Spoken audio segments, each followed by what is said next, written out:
국립중앙박물관에서 열린 최초의 패션쇼.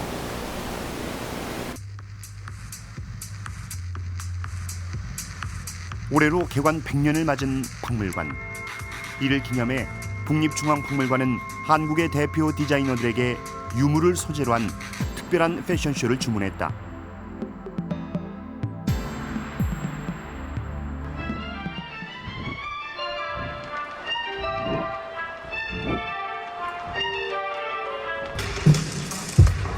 고구려 고분벽화, 백자와 천자, 신라의 금관 등 우리 고유의 문화유산을 젊은 디자이너들은 새로운 감성의 현대적인 옷으로 탄생시켰다.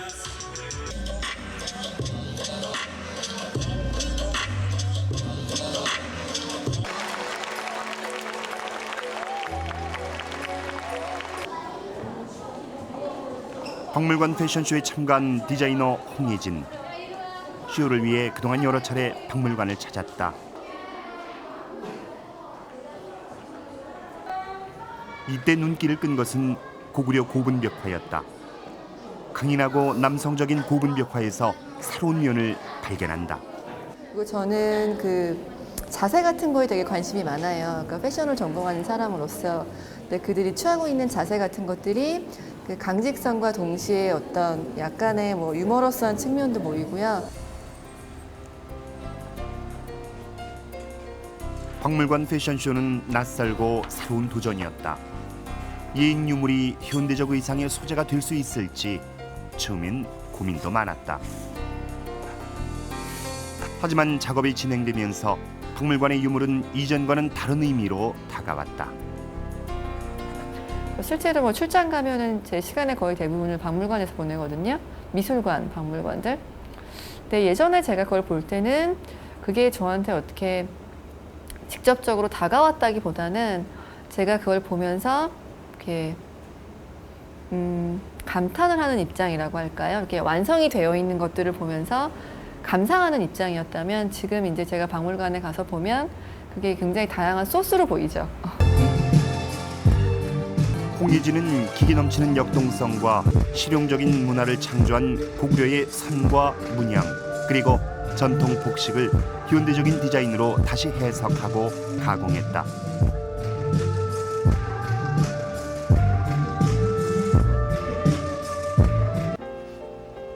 박물관 패션쇼는 끝났지만 이를 계기로 홍예진의 새로운 고민이 시작됐다.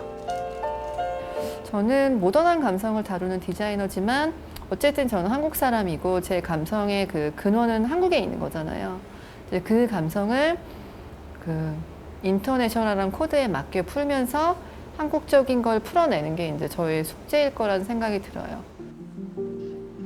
디자이너 최지형은 우리 전통 도자기에서 영감을 얻은 옷으로 주목받았다.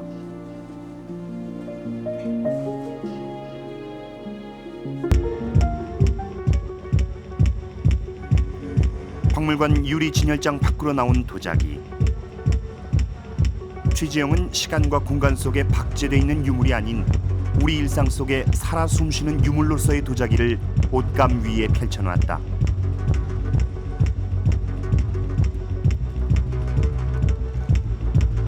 박물관이 소장한 수많은 문화 원형 가운데 왜 도자기를 선택한 것일까? 오랫동안 그 도자기들을 이렇게 봤어요.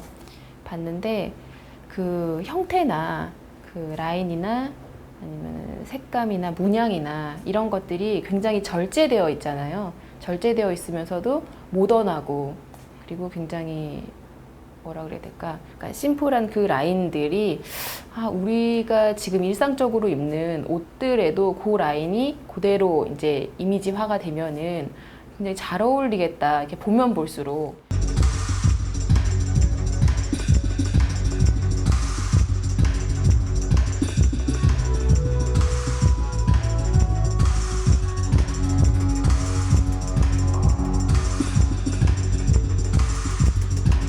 그 전에는 이렇게 박물관이라는 장소가 그냥 유물을 이렇게 보러 가고 관람하고 이렇게 그런 곳이었어요. 근데 이번에 이제 박물관에 있는 모티브, 그러니까 그 유물들이나 이런 것들에 대해서 이렇게 좀 더 다른 시각으로 보는 계기가 됐어요.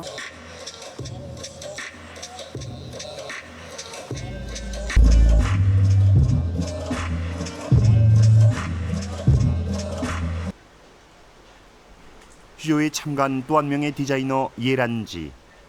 그녀는 화려했던 신라의 봄을 옷에 담았다. 어깨 위에 치마 위에 내려앉은 신라시대의 문양과 유물. 의상을 만들면서 디자이너는 어떤 고민을 했을까? 지금은 이미 디자인은 나올 만큼 너무 많이 나와 있잖아요. 그래서 거기에 뭔가 어떤 절묘한 걸 플러스 시킬 수 있는 디자이너가 그 어떤 거를 시킬지 이제 잘 선택할 수 있는 디자이너가 저는 앞으로 굉장히 영향력 있는 디자이너가 될 거라고 생각을 하는데요. 그런 것들, 한국에 진짜 정말 유니크한 어떤 요소들을 찾아낼 수 있는 그런 신비함을 가진 디자이너, 그리고 또 하나는 자기 얘기를, 자기 본질의 자기 안의 소리를 잘 들을 수 있는, 그리고 자기가 자기 중심이 어디에 있는지를 잘 알 수 있는 게 가장 중요하다고 생각해요. 디자이너 최지형이 박물관을 찾았다. 낯설게만 보였던 우리 문화유산에서 새로운 창작의 가능성을 발견하는 순간이다. 디자이너들에게 이런 계기들이 주어진다면은 아마 관심의 시발점이 되지 않을까. 그전에는 이제 스쳐 지나가던 것들을 이제 관심을 가지고 보면서 그 새로운 매력을 이건 이렇게 접합을 하니까 되는구나. 되게 새로운 매력이 있구나라는 것들을 깨달을 수 있는 계기가 돼서 아마 앞으로도 관심을 가지고 계속 시도하지 않을까. 박물관을 단순한 유물 전시장을 넘어 새로운 문화 콘텐츠를 만들어내는 상상력과 창의력의 보물창고로 만들 수는 없을까? 이미 사라졌다고 본 우리의 전통 문화를 새롭게 해석해서 옷에다 문화를 입히고 먹는 거에다 문화를 입히고 주거에다가 문화를 입히는 거, 이것이 박물관이 하는 일이고 박물관이 가지고 있는 창조의 하나의 그 원광, 말하자면 일종의 이 광석 같은 것이다. 그래서 이제 저는 박물관에 가서 본다고 하지 말고 박물관에 갔다고 하지 말고 박물관에서 뭘 캤다고 그래라. 유행의 첨단을 달리는 치열한 패션 산업계. 자신만의 독창성이 없으면 살아남을 수 없는 공간이다.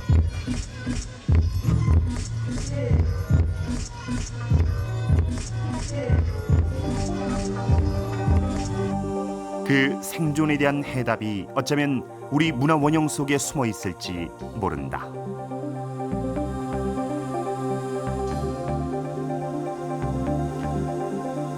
박물관에서 무심코 스쳐 지나가는 유물. 하지만 우리가 관심을 갖고 들여다보는 그 순간, 이 낯선 유물은 우리에게 무궁무진한 창작의 원천으로 다가옵니다. 우리나라의 근대적 성격의 박물관이 생겨난 것은 언제일까요? 지금으로부터 꼭 100년 전, 그러니까 1909년 11월 1일, 조선의 마지막 임금 순종은 창경궁의 황실박물관인 제실박물관을 일반에 공개합니다. 구중심처, 궁궐의 문이 열리는 그 순간, 우리의 근대적 박물관이 탄생한 겁니다. 우리나라 최초의 박물관인 대한제국 황실의 제실박물관은 창경궁 내에 있는 환경전, 경춘전, 양화당 등 7개 전각을 개조해 전시실로 사용했다. 그중엔 왕가의 침실로 쓰였던 장소도 있었다. 일제에 의해 조선왕실의 권위를 격화시키려는 의도로 박물관이 만들어졌다는 의견도 있다. 하지만 근대 박물관으로서의 의미는 다른 곳에 있다. 여기를 이제 전시실로 한 거는 1908년입니다. 원사무국이 설립되고, 그렇지만 그때는 일반에 개방을 안 했어요. 그래서 황족이나 귀족만, 일부 특권층만 이제 봤는데, 이 순종이 강하게 이제 주장을 해가지고 그때 대신들은 반대했습니다. 그래서 이거를 일반에게 개방해야 된다. 왜? 연민해라. 백성들과 함께 즐기겠다. 이런 걸로 이제 개관을 했습니다. 그래서 우리가 그 개관에 초점을 두는 거죠. 1909년 11월 1일 마침내 궁궐의 문이 열렸다. 그러니까 아마 이쪽으로 쭉 전시해 놓은 것 같아요. 이렇게 가면서 아마 볼 수 있도록. 당시 주 전시실로 쓰였던 환경전은 유물들을 전시하기 위해 벽을 허물고 온돌 대신 마루를 깔았다.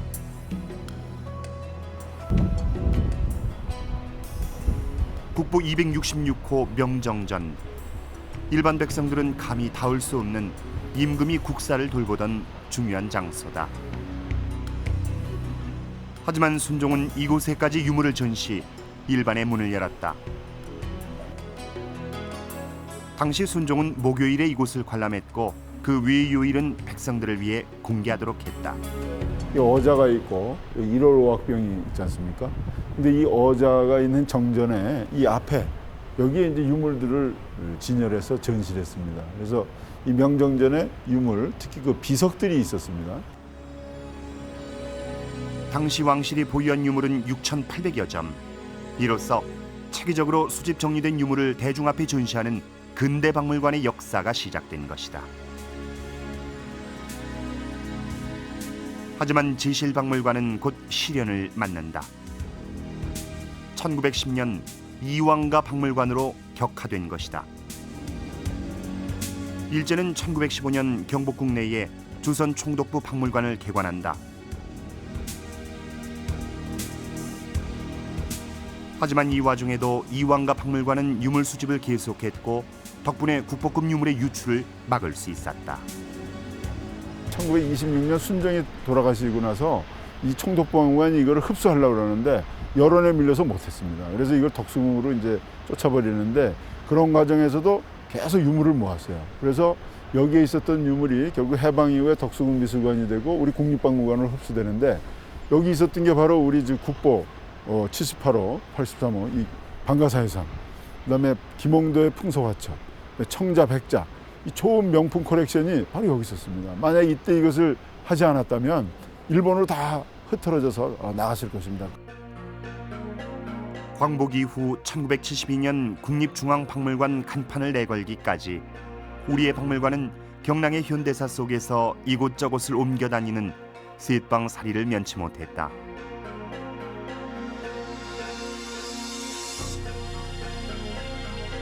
(1986년에) 옮겨간 중앙청 건물은 철거됐다. 2005년 지금의 국립중앙박물관이 개관하면서 박물관은 비로소 안정된 보금자리를 찾았다. 제실박물관이 개방되고 꼭 96년 만의 일이다. 박물관은 그야말로 격동의 역사와 운명을 함께 해왔습니다. 일제시대와 해방, 또 전쟁과 남북분단 등 숱한 우여곡절을 겪은 박물관의 역사가 곧 우리의 역사인 것이죠. 그동안 박물관은 우리 문화유산에서 작품의 영감을 얻으려는 예술인들에게 지대한 영향을 미쳤습니다. 지금 보고 계시는 이 청자는 100년 전 제실박물관이 최초로 돈을 주고 구입한 유물인데요. 그런데 이 12세기 후반의 것으로 추정되는 이 도자기가 20세기의 걸출한 화가 이중섭을 단번에 매료시켰습니다.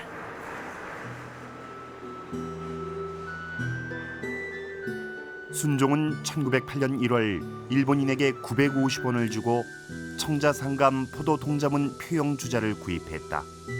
지금 돈으로 약 10억 원에 해당하는 거액이었다. 이 명품 고려 청자에 흠뻑 빠진 사람이 있었는데 바로 화가 이중섭이었다.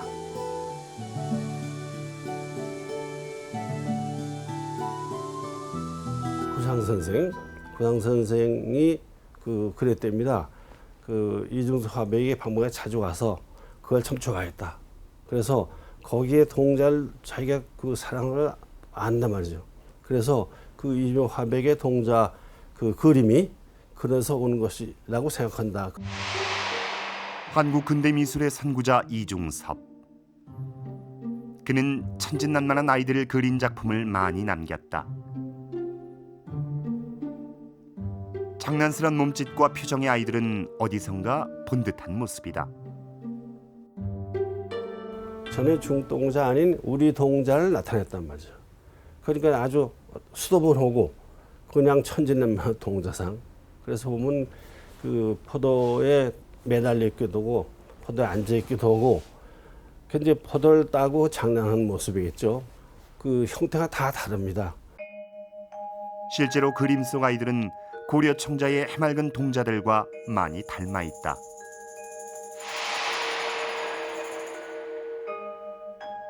한국의 근대 추상화가 김환기는 조선 백자의 큰 영향을 받았다.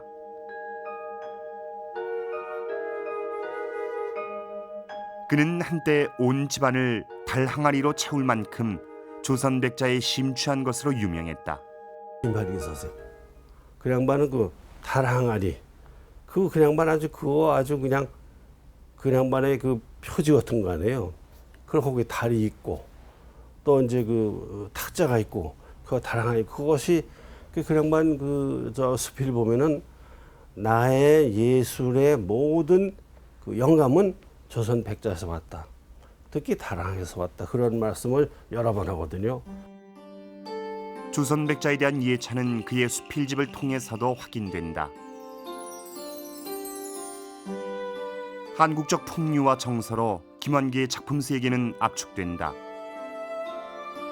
그는 산과 달 항아리 그리고 학 등 우리의 문화 원형에서 영원한 아름다움을 발견했다. 우리 민족이 만들어온 문화, 우리 민족의 미술이 상당하다. 그 상당한 세계 제일이 아니고 우리만의 표현할 수 있는 독특한 아름다움을 가지고 있다. 그게 중요한 거거든요. 조선시대 회화의 걸작 목유도원도도 현대 예술가들에게 많은 영향을 주고 있다. 목유도원도는 1447년 궁중화가 안견이 안평대군의 꿈 이야기를 듣고 사흘 만에 완성한 수묵담채화다. 현재 일본 댄니대가 소장하고 있는 목유도원도 진품이 박물관 100주년 특별전시를 13년 만에 공개됐다. 전체 두루마리 길이 20m, 그림과 23편의 발문으로 구성된 목유도원도는 오른쪽엔 입체적인 이상세계를, 왼쪽엔 평면적인 현실세계를 표현하고 있다.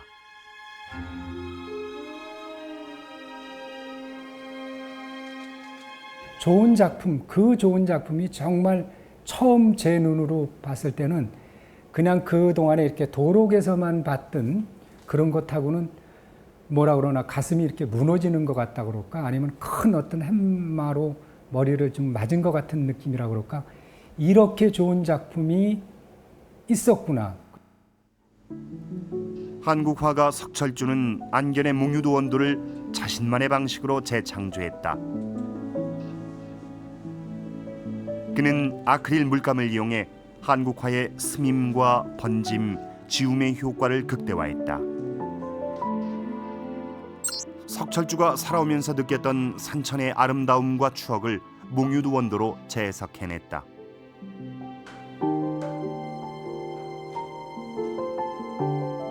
한국화가 석철주가 서양화 재료인 캔버스와 아크릴 물감을 선택했을 때 주변엔 곱지 않은 시선도 많았다. 옹기장이들이 거침없이 옹기의 환을 치는 모습에 반한 그가 새로운 재료를 찾던 중 발견한 것이 아크릴이었고 그를 통해 새로운 세계를 만들었다. 옛 것이 없으면 앞으로 새로운 것이 발생할 수 없다라고 하는 부분인 거죠. 그래서 저 개인적으로는 저는 그냥 항상 우리의 과거, 우리 옛 고전에서 뭔가 찾으려고 노력을 했고, 근데 그 고전에서 찾는다라고 하는 것들이 하나의 어떻게 보면 그냥 그대로 착용해 오는 것이 아닌 그 고전이 갖고 있는 정신 세계를 갖고 현대에 살아오면서 작가가 그것을 어떤 식으로 해석해서 풀어가느냐라고 하는 것이 관건이죠. 보다 파격적인 목유도원도도 있다. 미디어 아티스트 이상윤은 2008년 2월 뉴욕 필의 평양 공연을 기념해 신목유도원도를 제작했다.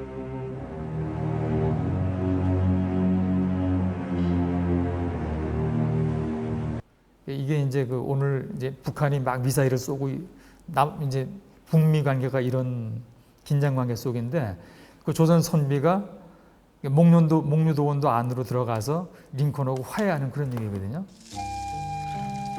이상현이 생각하는 도원은 이념과 문화의 갈등이 없는 새로운 세계다. 그는 우리의 잃어버린 이상향을 목류도원도에서 찾았다. 그 목류도원도에 있는 복숭아꽃은 제 작품에 계속 나오는 거예요. 그거는 그 안견이 그린 목류도원도에서 이제 복숭아꽃이 나오거든요. 그래서 저는 그 이제 그 우리 한국인들이 잃어버린 어떤 낙원, 도원, 그게 상징으로 복숭아꽃을 계속 심는 거죠.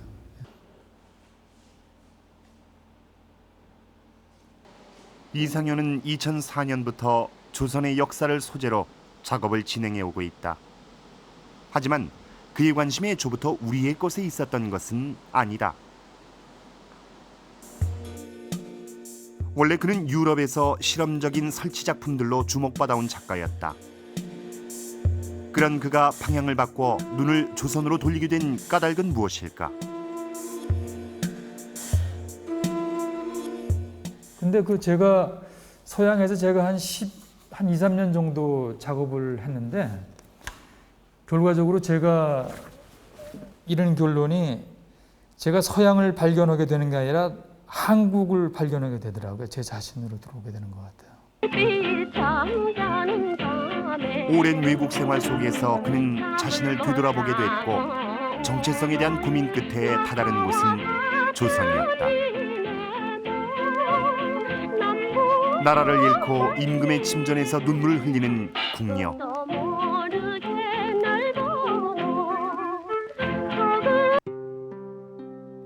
작가는 100년 전 구한말의 비극적 역사를 통해 오늘날 자신과 우리의 모습을 이야기한다.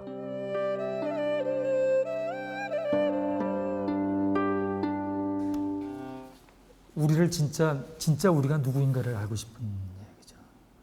과연 정말 이 2009년 8월 25일 날 오늘 사는 진짜 이 한국 사람 나는 저에 대한 얘기죠. 진짜 나는 누구이고 내가 어디서 왔고 내가 원하는 게 진짜 이 안에서 무엇인가. 그렇죠. 이 얘기죠. 가장 결론적으로 보자면. 노자가 신선세계로 떠나는 장면을 그린 김홍도의 선인기우도. 이상현은 19세기 조선을 돌아보며 지금도 나를 찾는 여행을 떠나고 있다. 문화예술 창작인들에게 나는 누구인가? 나의 정체성은 무엇인가 하는 물음은 참 오랜 세월 화두이자 고민거리였습니다. 지금도 많은 다양한 분야에서 이런 고민들이 이루어지고 있죠. 나 자신을 찾는 길을 모색하는 예술가들은 이런 불상 하나가 지닌 가치와 미감에 대해서도 서로 다른 해석을 내놓곤 하는데요. 자, 지금부터 아주 색다른 불상을 하나 만나보겠습니다.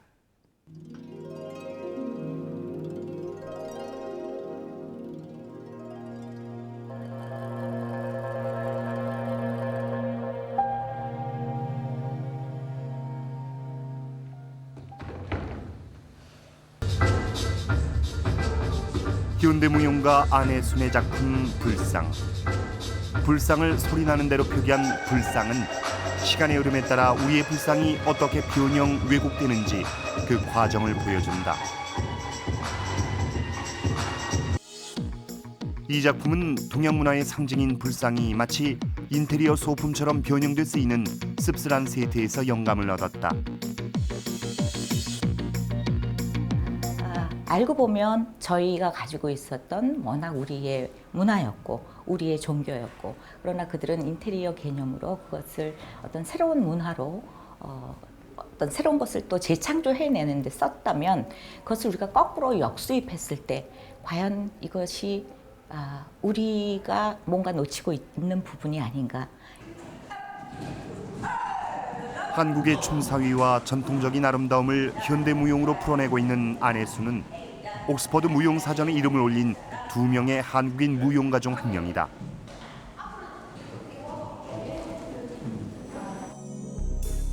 특히 우리의 전통놀이가 가진 즉흥성을 무용에 도입해 세계 무용계의 주목을 받았다. 2000년대에 들어오면서 놀아야 된다. 그 공연이 어떤 그 관객과 소통하지 않고 저쪽에 있는 다른 그 추상의 그 공연 예술이 아니고 함께 해야 되는 것이고 해야 된다는 생각을 했는데 사실 그것 자체도 우리의 굿이라는 그 전통 원형 안에 그 개념이 들어가 있어요. 현대 무용계는 새로운 소재에 목말라하고 있다. 이 속에서 남들과 차별될 수 있는 자신만의 독창성을 안혜수는 우리가 가진 전통과 문화 원형 안에서 찾은 것이다. 현대화 작업들을 이제 많은 예술가들이 하다 보면 그 서양의 사람들이 워낙 축적된 역사적인 것에서부터 어떤 새로움에 대한 것들이 본인들이 항상 리드한다고 생각하고 있거든요. 그 부분에서 그 웬만한 흡사한 경우에 모방이다라는 것을 굉장히 많이 쓰고 있는데 그런 부분에서 어떤 춤의 어떤 질이나 이런 전통적인 요소들이나 이런 것들을 가져왔을 때 그들이 갖지 않는 다른 나의 근원과 중심을 아는 것, 그것은 창작의 지평을 확장시키는 중요한 요소다.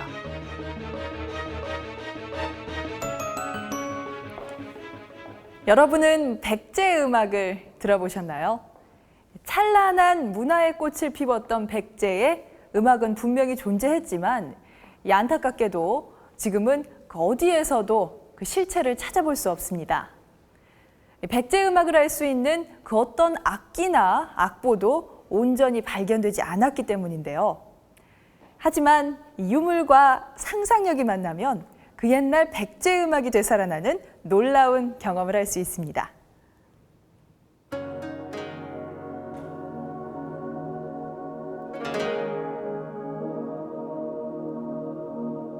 국보 287호 백제 금동대양로. 수십 종의 인물상과 동물 그리고 자연이 변화무쌍하게 표현된 백제 문화의 정수다.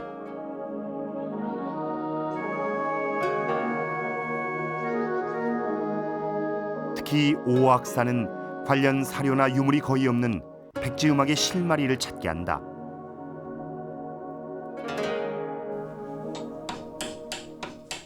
국립국악원은 최근 백제 금동대양로에 나타난 오악사와 이들이 연주하는 다섯 악기를 통해 잃어버린 백제 음악을 발굴하는 작업을 진행하고 있다.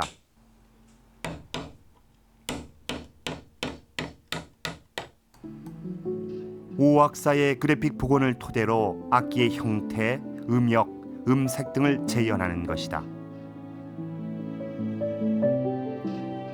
서양의 기타와 흡사한 완함, 서역에서 고구려를 통해 백제까지 전해진 것으로 추정되는 악기다.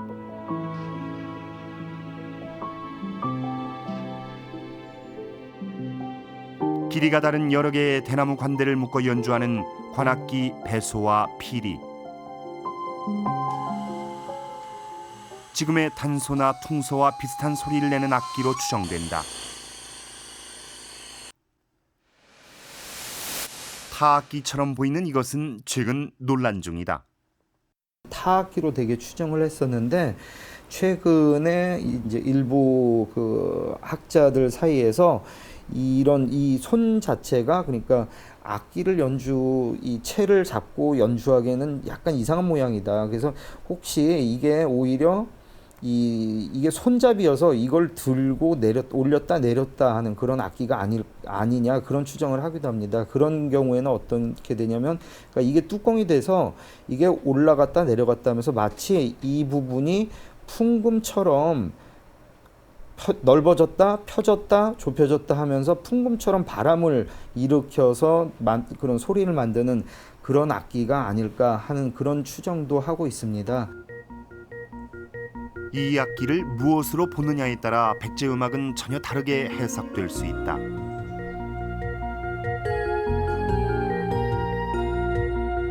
또 하나 주목받는 악기가 있다. 백제가 그 중국하고 교류를 하면서 어떤 금의 영향을 받은 악기가 있었던 건지, 혹은 그 우리나라의 검은고나 가야금이 이런 식으로 표현이 됐었던 건지, 혹은 역사에 그 백제금이라고 이제 기록이 되어 있는 그런 악기가 있는데, 사실 저희가 백제금의 실체에 대해서는 아직 모르고 있습니다. 그래서 혹시 이것이 그 역사의 기록으로만 전해지는 백제금일 가능성도 전혀 배제할 수는 없습니다. 검은고나 가야금과 달리 몸통이 약간 볼록하고 목 부분이 얇은 이것은 정말 백제금일까? 백제 금동 대학로는 수많은 가능성을 던지며 우리의 상상을 불러일으킨다. 복원이 완료되면 우린 지금껏 단 한 번도 듣지 못한 백제 음악을 만나게 될 것이다. 새로운 창작이라고 볼 수 있습니다. 옛날을 상고해서 창작을 하는 것인데, 그것이 확실히 그게 맞다 안 맞다 보다도 그런 우리 조상들이 쓰던 그런 음악, 악기 이런 것들을 다시 한번 우리가 한번 상상해보고 그것을 재현해 본다는 것은 우리 역사를 다시 한번 되돌아보는 의미로서도 큰 의미가 있다고 생각을 합니다. 어떤 유물은 역사의 진실이 하나씩 밝혀지면서 전혀 새로운 이야기를 만들어내기도 한다. 지난 1월 출토된 미륵사지 사리장엄구. 백제 무왕과 그 왕비인 선화공주의 사랑 이야기 서동류를 뒤집는 증거가 나와 화제였다. 출토된 사리봉안기에 백제 왕후는 좌평 사택적덕의 따님이란 구절이 발견된 것이다. 그 여태까지도 사실 역사적으로 봐서 이 당시에 신라의 공주가 백제에 와서 왕후가 되는 것은 쉬운 일이 아니었습니다. 국제 정세상으로도. 근데 이게 이제 나와서 확실하게 역시 그것은 설화라는 것이 밝혀졌고, 그렇다고 해서 설화가 의미가 없는 건 아닙니다. 그 이야기는 이야기대로 또 의미를 이제 갖는 것이죠. 아마 그거는 백제가 멸망한 다음에 미륵사의 어떤 승려들이나 또 미륵사의 앞으로의 이 쭉 유지되는 이런 과정 속에서 아마 승려들이 신라와 뭔가 연관시키려는 이런 데서 이런 설화가 나오지 않았을까 이렇게 추정이 됩니다만, 이처럼 아직 완벽하게 밝혀지지 않은 역사의 이면, 그 끊어진 고리 속에 우리의 상상력을 자극하는 무궁무진한 이야기가 살아 움직이고 있다. 그 스토리텔링 자체가 시간과 어떤 공간에서 살아있었다는 얘기 아닙니까? 환상의 얘기를 할지라도. 그렇기 때문에 똑같은 그릇 하나, 똑같은 그 유품 하나라도 그것이 사용되었던, 현실 속에서 사용되었던, 그리고 오늘의 나와 관련된 것을 보면은 그것이 진열장의 진공 상태에서 걸어 나온다는 거죠, 우리를. 역사적 상상력은 화랑세기 속에만 존재하던 1500년 전 신라 여성을 다시 세상 밖으로 불러내기도 한다. 2000년 전에, 1500년 전에, 1000년 전에 우리와 똑같이 울고 웃고 기뻐하고 슬퍼하고 사랑하고 미워했던 사람들이 여기서 살았을 것이다. 그래서 그 숨결을 사실은 그 발견되는 유물 유적으로 상상하기는 참 어렵지만, 그거를 아주 잠시라도 그런 숨결이나 바람 같은 것들을 느끼게 해주고 싶다, 이런 생각이 들면서 좀 역사적인 인물들, 묻혀져 있던 인물들을 살려내는 그런 작업을 해보자, 이렇게 생각했죠. 최근 역사적 사건이나 인물에 작가의 상상력을 더한 역사 스토리텔링이 인기를 모으고 있다. 유물은 이야기를 제공하고 이야기는 그 유물을 더욱 풍성하게 만든다. 그냥 우리가 유물이나 유적이나 어떤 것들을 볼 때 사실 감흥이 없잖아요. 그냥 스쳐가는 그냥 깨어진 토기, 그냥 깨어진 것들, 옛날 것들이지만 그게 이야기가 있으면서 생명이 사실 만들어지는 거죠. 새로운 생명으로 살아나는 거고. 그래서 한번 그 소설화 시키던가 아니면 다른 식의 매체를 통해서 되살아나는 것들, 예술화, 형상화된 것들 같은 경우는 한번 보고 나서 이야기를 듣고 나서 다시 그 물건을 보았을 때, 그러니까 정말 정말 전혀 새로운 물건이 되는 그런 것도 있는 것 같아요. 역사적 유물은 박물관 유리 진열장 속에 박제된 것이 아니라 새로운 창조를 기다리는 열려있는 존재다.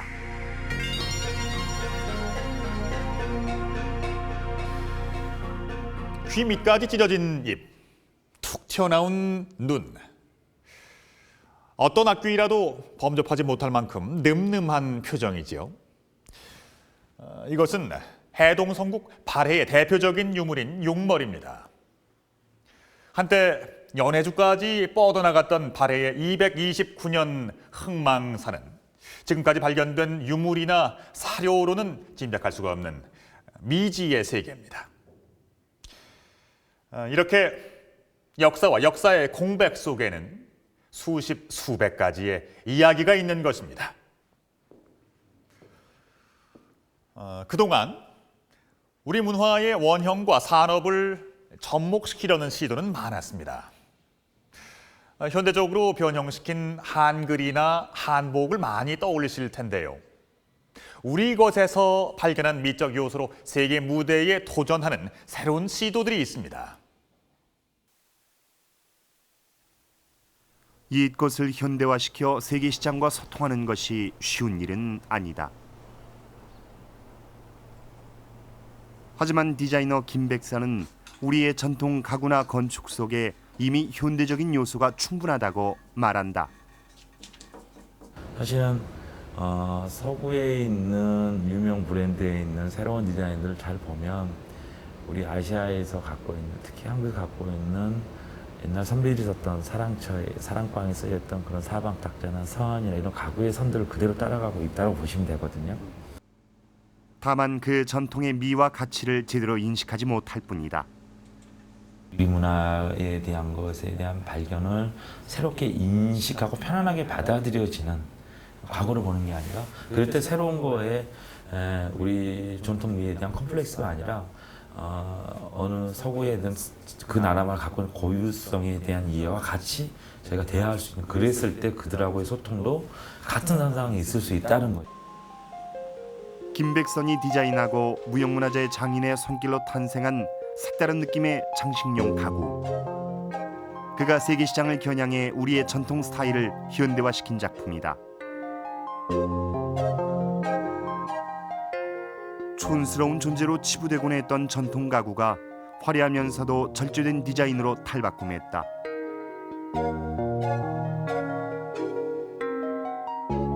그런데 이런 전통 가구 제작에 IT 기술까지 접목을 시도하고 있다.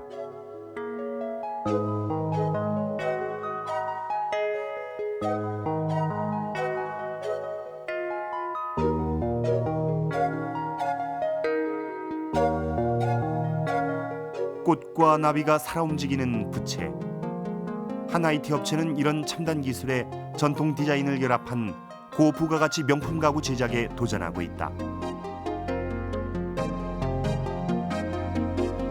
세계 가구 시장은 2,300억 달러에 달하는 거대한 규모의 고부가가치 시장. 평면 TV 시장보다 2배 이상 큰 규모다. 이 업체는 독창적인 디자인과 기술이 결합된 명품 가구로 세계 시장에 도전한다는 계획이다. 앞으로 2년간 더 일단 개발할 예정이고요. 그 개발된 거를 전시회, 특히 저희 목표는 밀라노 가구 전시회, 가구 박람회인데 그런 곳에 전시해가지고 세계적인 명품 가구로 시장에 진출하는 게 목표입니다. 바로 이 개발 과정에 디자이너 김백선과 무형문화재 조석진 명장이 참여하고 있다. 장인이 직접 깎아 제작한 전통 가구 틀에 IT 기술이 접목되는 것이다. 전통과 옛것은 다른 것이다. 옛것이 보존의 의미라면 전통은 과거와 현재, 미래를 잇는 매개체이기에 보다 잘 즐기는 것이 중요하다. 전통에 대한 것도 한데 결국은 우리가 어떻게 하면 그 전통이 오늘날 놀게 만들어야 된다는 것이죠. 놀게 됐을 때 그 공감대가 새로운 것과의 어떤 그 전혀 이질적인 게 나타난 게 아니라 그 모태에서 자연스럽게 저희 창조물이 보다 그 좀 굳건하게 좀 나오지 않을까라는 생각이 들거든요. 전통은 끊임없는 진화 속에 새로운 생명력을 얻는다. 한국적인 아름다움은 과연 무엇일까요? 또 한국의 미로 세계인과 소통하고 경쟁하는 방법은 무엇일까요? 우리는 아직 여기에 대한 명쾌한 답을 갖고 있지 않습니다. 그런데 어쩌면 이 해답을 풀어줄 수 있는 실마리를 이곳에 가면 찾아볼 수 있을지도 모르겠습니다. 광주로 가보시죠. 올해로 3번째를 맞는 광주 디자인 비엔날레. 예, 근데 이게 이제 태국에서 이번 비엔날레를 준비한 은병수 총감독은 전시의 주제를 더 클루, 즉 실마리로 잡았다. 예. 한계에 부딪힌 우리 디자인계의 새로운 실마리를 이곳에서 찾아보자는 의미다. 지금은 기술도 최고 수준이고 마케팅도 최고 수준에서 세계에서 1등하는 품목들이 많습니다. 그런데도 불구하고 문화적으로 디자인은 아직도 1등을 한다고 감히 내세울 수가 없어요. 그런 것들은 뭐냐? 우리 고유의 얼굴이었기 때문에, 고유의 오리지널리티가 없기 때문이에요. 옷, 맛, 집, 글, 소리라는 5가지 주제전으로 구성된 이번 비엔날레에는 세계 48개국 500여 명의 디자이너들이 참여하고 있다. 눈길을 끄는 것은 이번 비엔날레가 한국의 문화 원형 그리고 전통을 새로운 디자인의 실마리로 제시하고 있다는 점이다.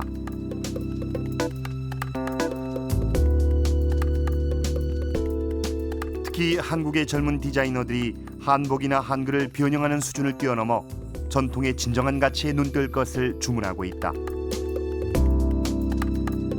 뭐 유럽에서 활동하든 미국에서 활동하든 자기 고유의 얼굴, 자기 민족에서 나온 걸 가지고 하는 사람들은 다 성공을 했어요.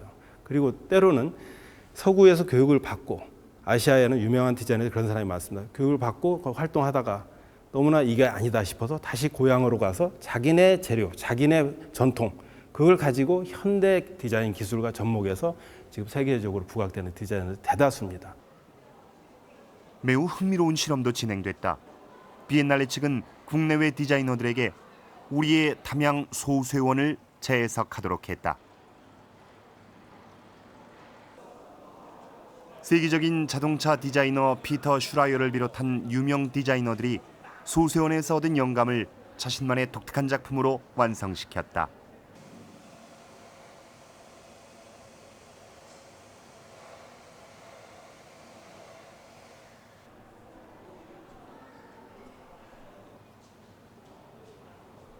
옛날의 우리 소세원 모습을 가지고 뭐를 만들겠다라고 준 건 아니고 그 속에 그 사람들이 생각하고 가지고 있던 가치관이나 어떤 자연의 어떤 부분에 대한 존경심이나 사회의 어떤 구성 방법이나 이런 것들에서 배울 게 있다면 그런 것들은 우리나라 사람들도 배울 수도 있지만은 뭐 서양인들도 똑같이 거기에서 배워서 뭔가를 만들어낼 수 있지 않을까 생각을 한 거고. 전라남도 담양에 위치한 소쇠원은 조선 중종 때 양산보란 사람이 조성한 민간 정원이다. 바위와 물 그리고 정자가 자연스럽게 어우러진 소쇠원은 독특한 우리만의 조경과 건축미를 간직한 것으로 평가되고 있다.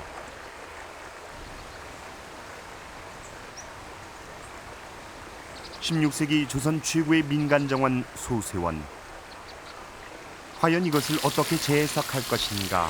이런 궁금증이 색다른 실험으로 이어진 것이다. 한국적 디자인이라는 거는 아직까지 외국에서 바라보기에는 정리가 안 돼 있다는 거죠. 그건 무슨 얘기냐면 객관적으로 입증이 안 됐다는 거는 우리가 얘기하는 건 그럼 정리가 돼 있는지 안 돼 있는지 입증이 잘 안 돼 있는 상태라는 거죠. 그러니까 그런 것들이 좀 입증이 되기 위해서는 그런 걸 좀 객관적으로 오픈된 상태에서 외부 사람들하고 외국, 뭐 유럽, 미국, 일본, 중국, 뭐 여러 외부 사람들하고도 담론을 나누어야 되고.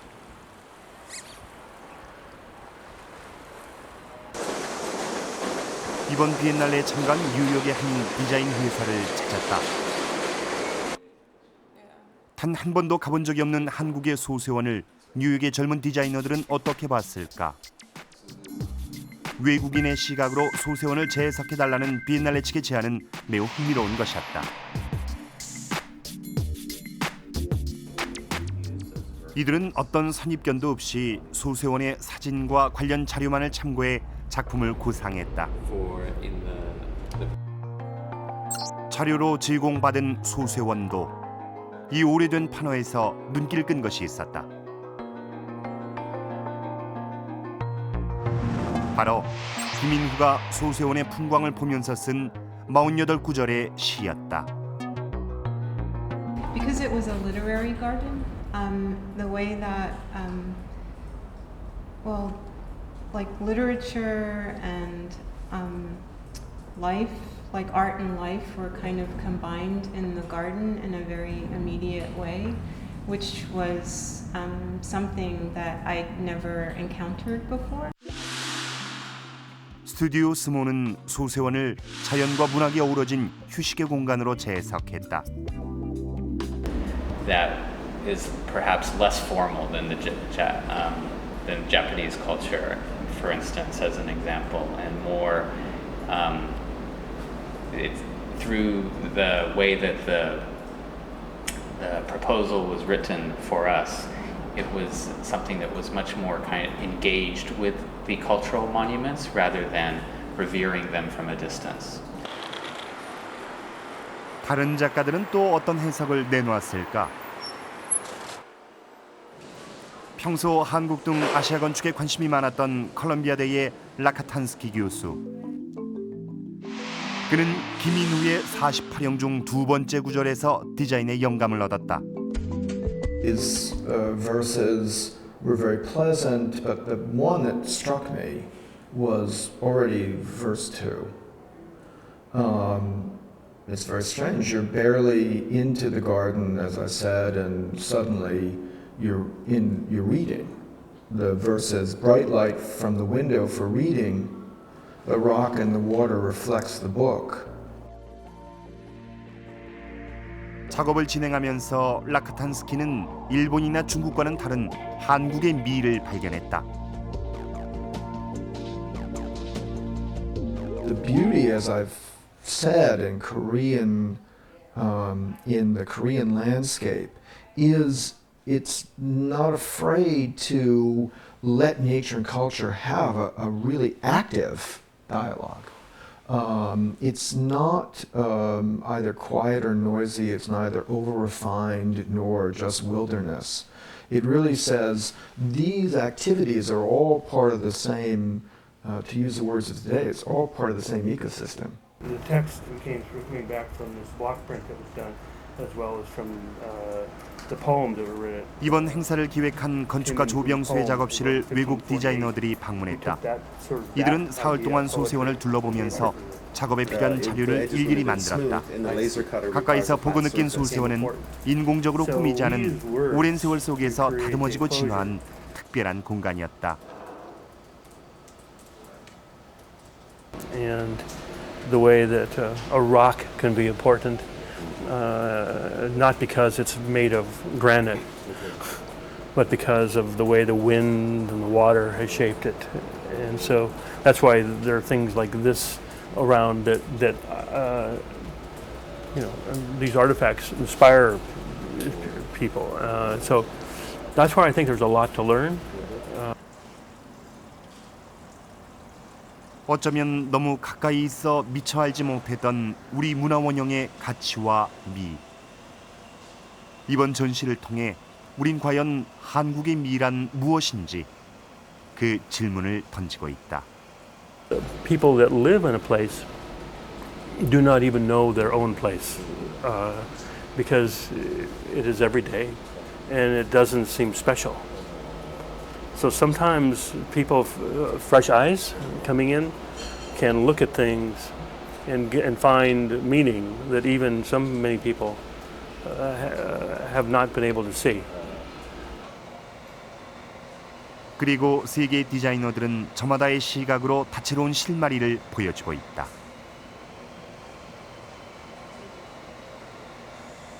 Hopefully, when people come and see these projects, they can also appreciate, they can see a different side of the project, and they can see a different side of the garden, and also see that's how other people kind of look at it and trying to understand it, because everyone will have a different interpretation, but the overlap is the garden itself.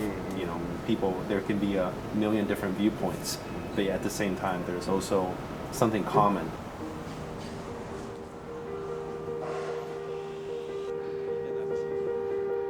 어느 하나 비슷한 것 없이 각각 전혀 다르게 해석되고 형상화된 소세원.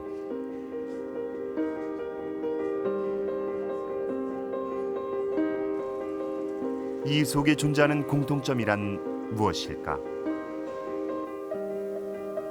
네, 그런 공통적인 부분들이 있다면 그 사람들이 다 완성도 있게 잘 만들어 냈다는 거, 그리고 그렇게 완성도 있게 만들어낼 수 있었던 거는 그 누구 하나도 거기에 있는 어떤 형태적인 데 얽매여서 그거를 복사하거나 변형시키거나 하고자 했던 사람은 아무도 없고, 그거를 그 속에 삶을 들여다보고, 그리고 그 자연관이나 그런 깊이 있게 들여다봄으로써 그 사람들의 삶을 충분히 이해하고 건축과 조경을 충분히 이해해서 나름대로 새로운 재료로 현대에 맞는 공간을 해석해냈다는 거.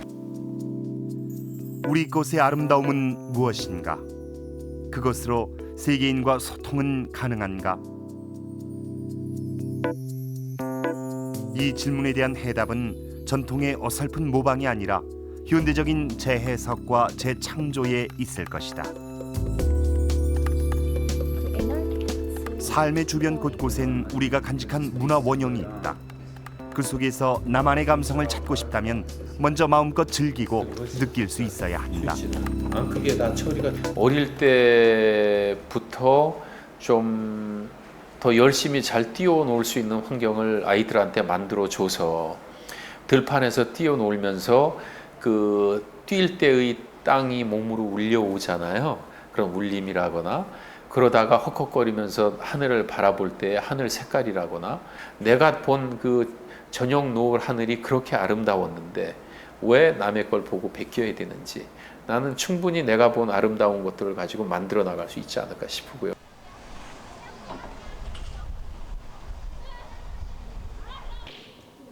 우리나라의 근대적인 박물관이 문을 연 지 100년.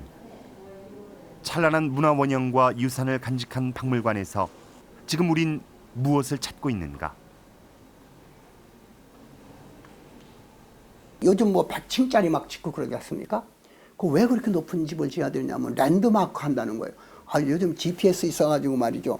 요만한 이 지도 보고 돌아다니는데 뭘 그렇게 큰 랜드마크가 왜 필요해요? 난 그러죠. 마인드마크가 필요하지 랜드마크가 필요한 시절이 아니다. 마인드마크가 없기 때문에 헤매는 거야 지금 우리가. 그러면 우리에게 있어서 뭐가 마인드마크야? 100층짜리 집이야? 아니다. 박물관이 마인드마크다. 거기 가보면은 우리들이 헤매다니는 중심점이 있어. 내가 얼마나 떨어졌는지 얼마나 멀리 왔는지를 알 수 있어. 마음의 표지들이 거기에 다 놓여 있는 거야. 이제 박물관은 새로운 100년을 시작한다. 여러분께 박물관은 어떤 곳입니까? 아이들과 함께 가는 교육 현장, 혹은 지루하고 고리타분한 유물보관소쯤으로 여기고 계시지는 않는지요. 하지만 우리에게 필요한 꿈과 환상과 휴식이 바로 이 박물관 안에 있을지도 모릅니다. 자, 지금부터라도 우리의 지치고 무뎌진 감각을 깨워서 박물관을 한번 둘러보시는 게 어떻겠습니까? 그리고 마음껏 즐기십시오.